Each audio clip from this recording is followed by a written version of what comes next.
the Democratic response was in some ways more interesting than the Republican response to the use of force against Syria. All these people essentially who work for President Obama distancing themselves from their former President Obama. boss. Yeah, exactly. But no, you are beginning to see things. I think the next big thing. Can you tell me really quickly there, because that was so fascinating. John Kerry came out immediately in support of what Donald Trump did. Hillary Clinton. You had, yeah, Hillary Clinton did. You had other people saying some things that were almost disloyal to Barack Obama, saying we could have never moved this quickly. He would have never moved. Why were they doing that? Why did they all come out in force and do that?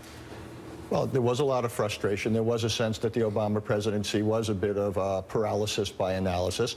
And in some ways, it was such a tight center. It was the president, Ben Rhodes, and a few others who then afterwards tried to make the case that what they did was a solution to the chemical problem in Syria when everybody knows it wasn't. No, history is going to be rough on this. This is going to be the defining moment for the Obama presidency. And what is so interesting about it, it's going to be a moment of inaction.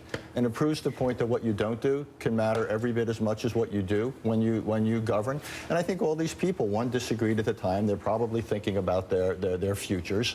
But essentially, it showed also that President Obama was something of a departure from the Democratic foreign policy, national security mainstream, which are tougher than. And Mike, we can say this now that they're out of office. We had people close to John Kerry, people close to Joe Biden, people close to a lot of the foreign policy leaders, extraordinarily frustrated and expressing the frustration of those principles, of John Kerry, of Joe Biden, of all the president's men and women.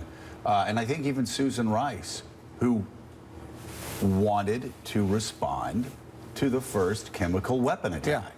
Yeah. Look, I am a huge fan of thoughtfulness in presidencies, and President Obama was quite thoughtful about everything.